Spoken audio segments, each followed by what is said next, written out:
علیہ وآلہ وسلم نے نگاہ نبوت اٹھائی ہے. آقا کریم علیہ السلام نے اپنی نگاہ وہ بغل والی چیز تے پائی ہے جی وہ بغل دے تھلے چیز سی او دا نام گوئے کہ کسی شغول کہنے آ. میرے آقا علیہ السلام نے جس میں نگاہ نبوت کو دے پائی ہے وہ بغل میں باہر نکل کے میرے محبوب علیہ السلام کے سامنے آ کے کھڑی ہو گئی. میرے آقا علیہ السلام نے فرمایا شغول میں کون ہے؟ اچھی بولو سبحان اللہ. حضور نے فرمایا کون ہے جو شغول کی کہتی یا رسول اللہ صلی اللہ علیہ وآلہ وسلم لبیک و صادیک یا رسول رب العالمین.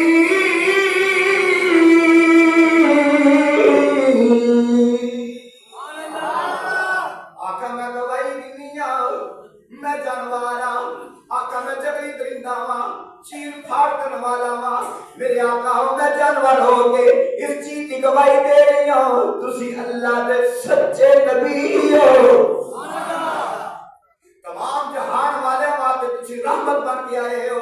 میرے آقا علیہ السلام نے فرمایا ہو دس یہ گو کی کہتی ہے الذی فی السماء عرشہ فی الارض سلطانہ وفی البحر سبیلہ وفی الجنۃ رحمتہ وفی النار عذابہ.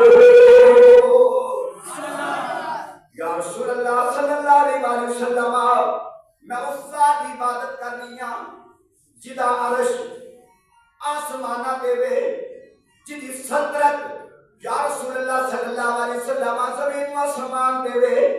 آقا زمین و آسمان دے بھی دریا سمندر دے بھی ہوئی حکومت ہے. آقا جس طرح میرے رب دی حکومت میرے رب دا عرش بڑی شان والا بڑی عظمت والا ہے.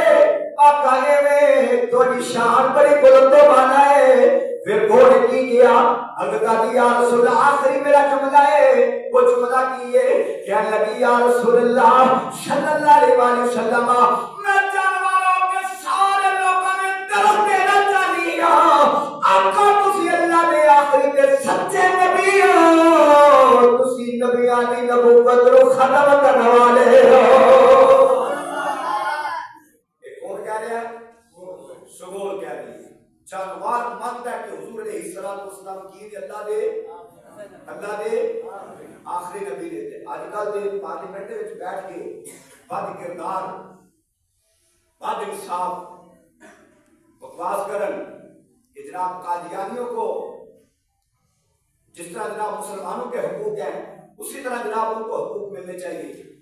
میں نے کہا 1973 کو جو ہمارے بزرگ فیصلہ کر کے گئے ہیں حضرت مولانا شاہ احمد نورانی رحمت اللہ علیہ حضرت مولانا عبدالستار خان نیازی رحمت اللہ علیہ یہ کیا فیصلہ کر کے گئے ہیں پارلیمنٹ میں قادیانی دنیا کا غلیظ ترین کیا ہے کافر ہے. دنیا کا غلیظ ترین کیا ہے دنیا کا غلیظ ترین کیا ہے کافر ہے.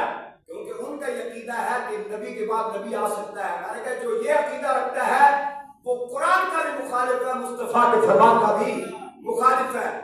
اور 1973 کے آئین میں یہ لکھا ہے 298 سی اور 298 بی ان دونوں شکا چ لکھا ہے کہ قادیانی نہ مسجد بنا سکتے ہیں تو نہ اپنی عبادت گاہ نو مسجد کہہ سکتے ہیں.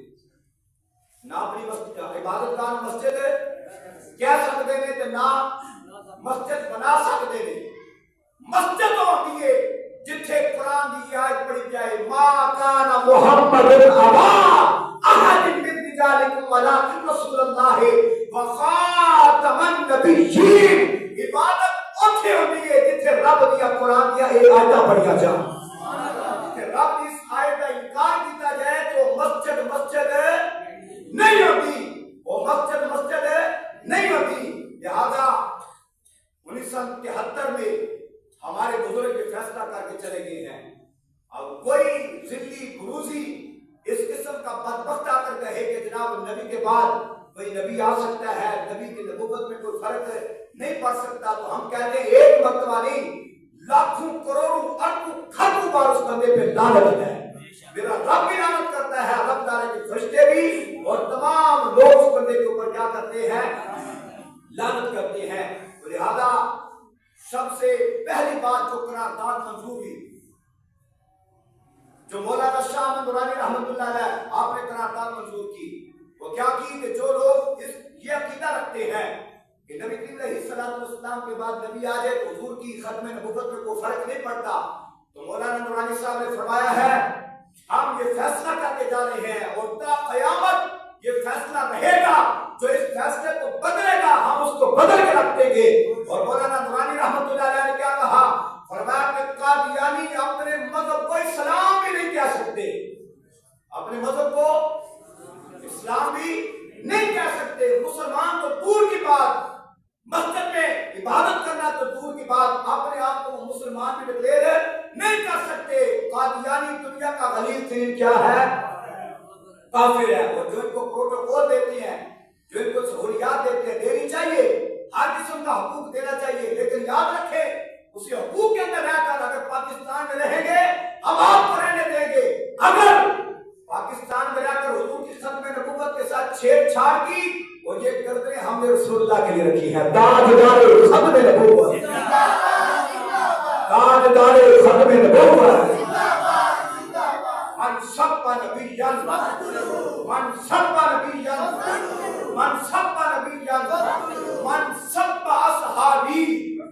جس طرح حضور علیہ الصلوۃ والسلام کی توہین کرنے والا جو ہے اس کی سزا قتل ہے, اسی طرح صحابہ کی بھی توہین کرنے والا کیا ہے, اس کی بھی سزا کیا ہے, من سب صحابی, جو میرے کسی ایک صحابی کی بھی توہین کرے گا فقتلوہ, اس کی سزا بھی کیا ہے, قتل ہے.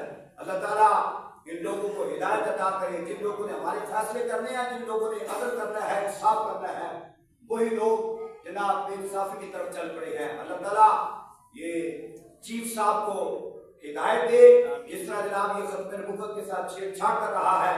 اور یاد رکھیں غازی ملک محمد ممتاز قادری کے والد صاحب بھی زندہ ہیں, غازی مدین شہید کے والد صاحب بھی زندہ ہیں, صدیق اکبر فاروق اعظم عثمان غنی حیدر کرار کے والد صاحب بھی زندہ ہیں. جس بندے نے حضور علیہ الصلوۃ والسلام کی ختم نبوت کے ساتھ کسی قسم کی چھیڑ چھاڑ کی, اور اللہ کے فضل و کرم سے ہم اب بھی میدان میں ہیں, اور ہمارے بچے بھی, ہمارا مال, ہماری جان رسول اللہ کی عزت میں نبوت کے لیے, صحابہ کی عزت کے لیے, اہل بیت کی عزت کے لیے کیا ہے, قربان ہے. اللہ پاک عمل کی توفیق عطا فرمائے. وآخر دعوانا